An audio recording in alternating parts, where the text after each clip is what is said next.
Então vamos lá, teatro filosófico. Temos aqui a Hannah. Ela pergunta por que precisamos sofrer para alcançar algo. A Amira, cadê a Amira? Ela se pergunta por que parece que vivemos uma vida que não escolhemos. E a Aisha se pergunta se a liberdade realmente existe ou apenas acreditamos que ela existe. Então nós estamos aqui na roda filosófica em Dubai. Sala silenciosa, no centro comunitário, iluminada por uma luz dourada do fim de tarde, que parece abraçar as três jovens. Sentadas em círculo, estavam ali para escutar, sentir e pensar profundamente sobre suas próprias dores. Hannah respira fundo, carregando nos ombros o peso do abuso de poder de seu chefe, o peso das humilhações veladas, do ambiente opressor em que ela trabalha. Por que precisamos sofrer para alcançar algo? Porque o caminho sempre parece nos machucar? Sua voz é cansada. Todos os dias ela enfrenta um ambiente onde sua vontade vale pouco e seu medo vale muito. Talvez porque o mundo nunca foi gentil com quem precisa lutar para viver. Mas eu não acho que sofrimento seja necessário. Hannah, acho que ele simplesmente nos encontra. A vida coloca obstáculos que nunca pedimos e seguimos porque não existe outra escolha imediata. Às vezes o sofrimento não é caminho nem missão, é só injustiça. Mas mesmo assim continuamos, porque parar dói mais. Hannah olha para as duas como se finalmente alguém entendesse seu silêncio. E a Mira segura as mãos nos próprios joelhos. Seu perfume ainda carrega o cheiro da boate onde ela trabalha por necessidade, sempre observada e sempre vulnerável. Por que parece que vivemos uma vida que não escolhemos? Será que essa é realmente a nossa vida? Ou só que sobrou para a gente?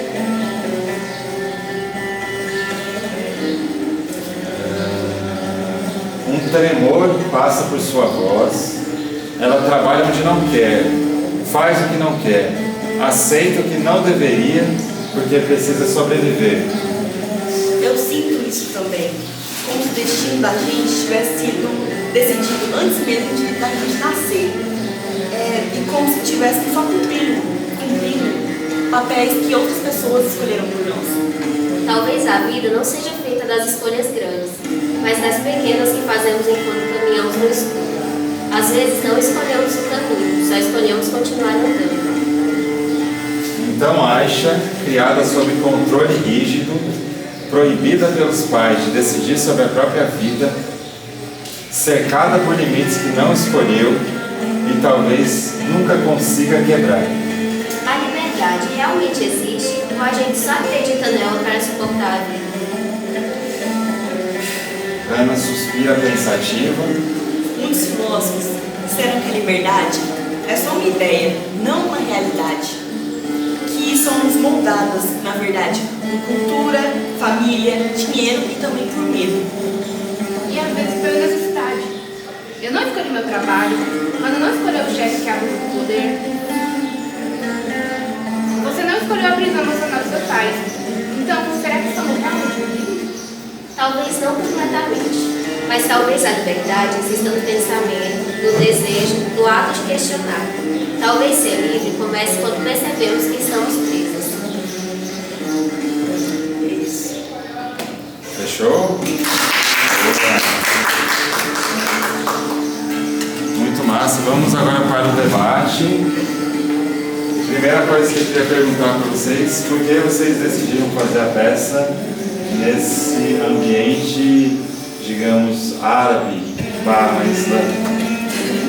É porque a gente pesquisou também que nesse ambiente assim, da Arábia, esse é o lugar que mais acontece essas coisas, assim, da desigualdade, das mulheres que trabalham assim, boates, essas coisas, esse negócio de abuso de poder. E também a gente colocou mais dela porque tem pessoas mais ricas, né?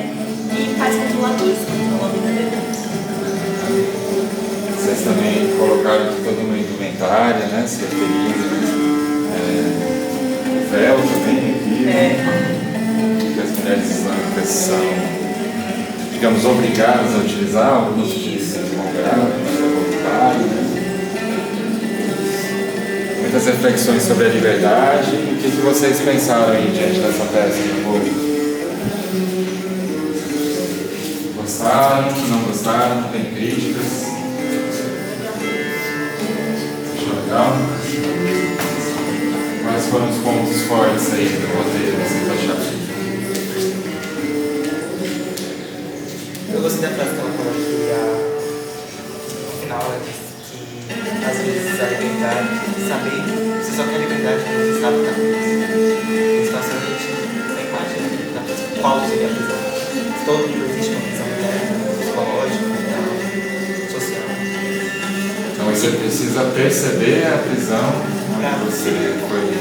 E às vezes a gente está numa prisão social. Imagina, muitas pessoas têm ideias capitalistas sem saber que é uma prisão. Não existe uma saída para isso. As pessoas agem para ir como se não fosse.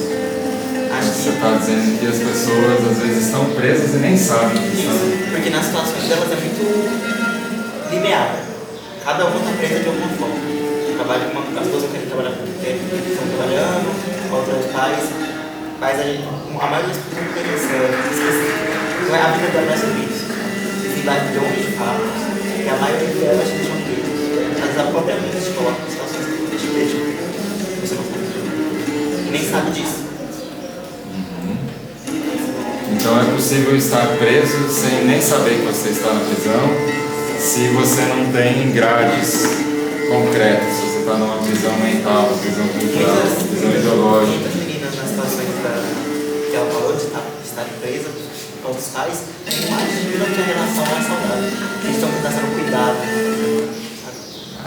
Então você pode estar numa certa relação e você nem percebe que ela é abusiva. Você fala, não, pai e mãe é assim mesmo. Não, professor é assim mesmo. Mas se você fosse parar para pensar, não. Na real, isso aqui tem abuso de poder, que tem uma hierarquia injusta, né? Como que você faz para perceber que você não é livre, então?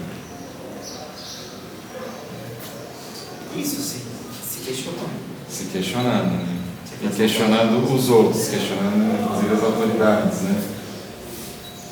É muito bacana o modo como terminou a peça com essa frase, né? Me lembrou de uma frase que é uma das minhas prediletas aí na história do pensamento.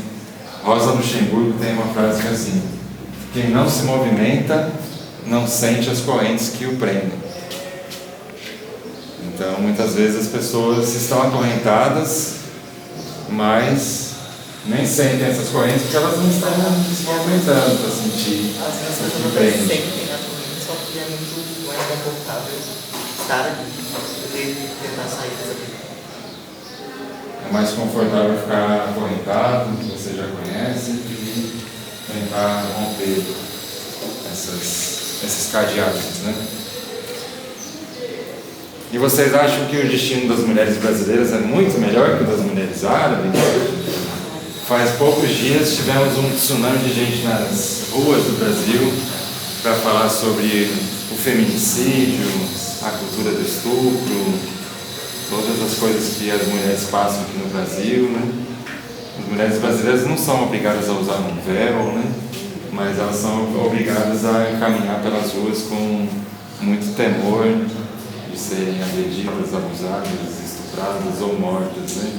Não só nas ruas, mas em seus lares, né? Enfim, com seus parentes, com seus familiares, com seus cônjuges, que são as figuras que mais praticam esses crimes, são figuras propriamente domésticas, né? Então, como é que vocês vivenciam essa questão, a mulher brasileira e a mulher árabe? Acho que não dá para criar uma dicotomia assim, pobres das mulheres no Irã, estão tão oprimidas, ainda bem que aqui no Brasil a gente vivencia as plenas liberdades civis. Não é bem assim.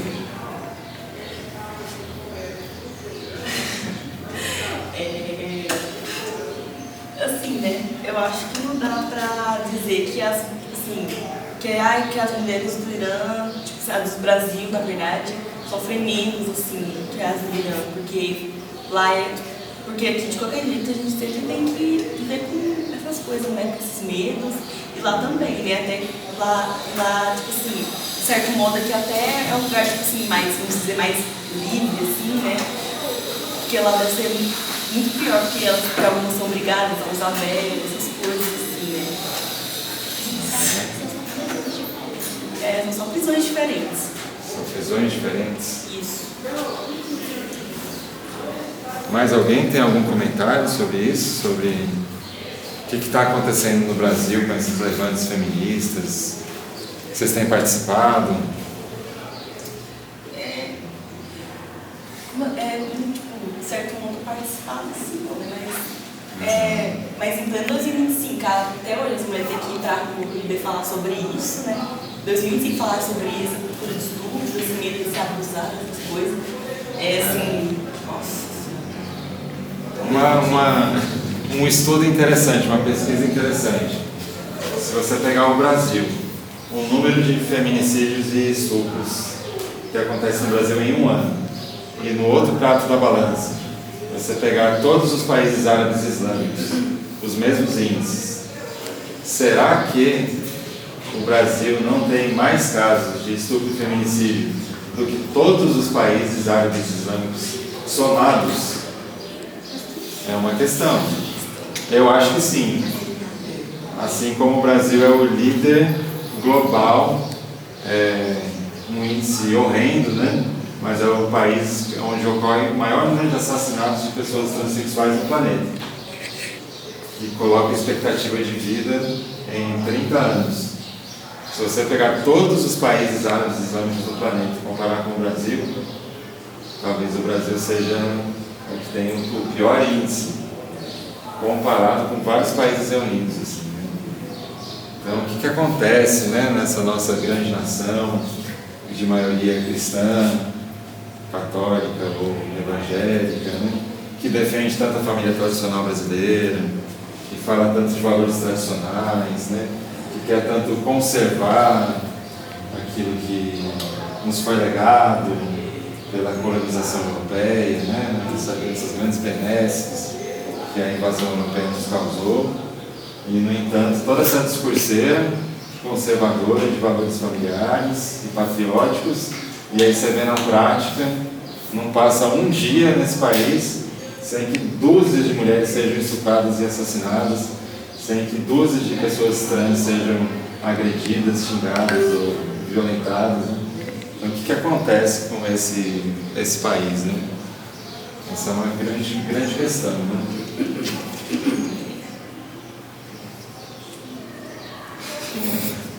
As grandes questões geram grandes silêncios e grandes reflexões. Obrigado, Videomaker.